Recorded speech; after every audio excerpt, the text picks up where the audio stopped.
Folks in Lancaster County also picking up the damage from a pair of storms over the weekend that caused significant damage and knocked out power to more than 50,000 people across south central Pennsylvania. Fox 43's James Corrigan has the latest look at the damage and the cleanup underway.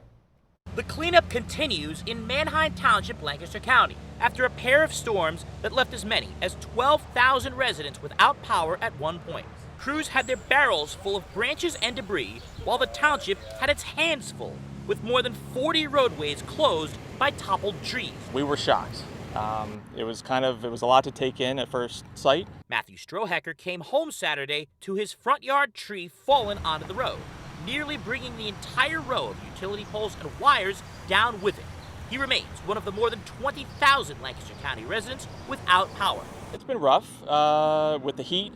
That's probably been the worst part. I think right now we're waiting for PP&L or PennDOT to come out, clear the tree, and we'll see what they leave for us. Most of those roads we cannot gain access until PPL secures the power. Manheim Township Fire Chief Scott Little says the lack of access for emergency crews to the roads has prevented a more swift cleanup. With coordination between our township police, fire, public works, with PennDOT, we're trying to manage and assess and prioritize what roadways need to get open as fast as possible. PPL says Saturday's storm was among the strongest it has ever seen in south central Pennsylvania, with more than 100,000 PPL customers without power at one point.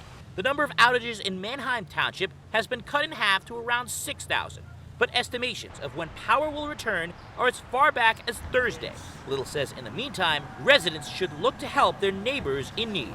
To check on each other, take care of your neighbors in your neighborhood, work together. We also are working with our county EMA office on any additional resources that are needed for those residents that are vulnerable in the heat. Now, I spoke earlier with a representative from PPL who says that more than 2,000 people from as far out as Rhode Island and Kentucky have assisted with the cleanup. They say that the remaining outages are complex and that safety is a factor for why they haven't been fixed just yet. But they say that more than 200,000 people have had their power restored, with a little over 50,000 remaining. James Corrigan, Fox 43 News.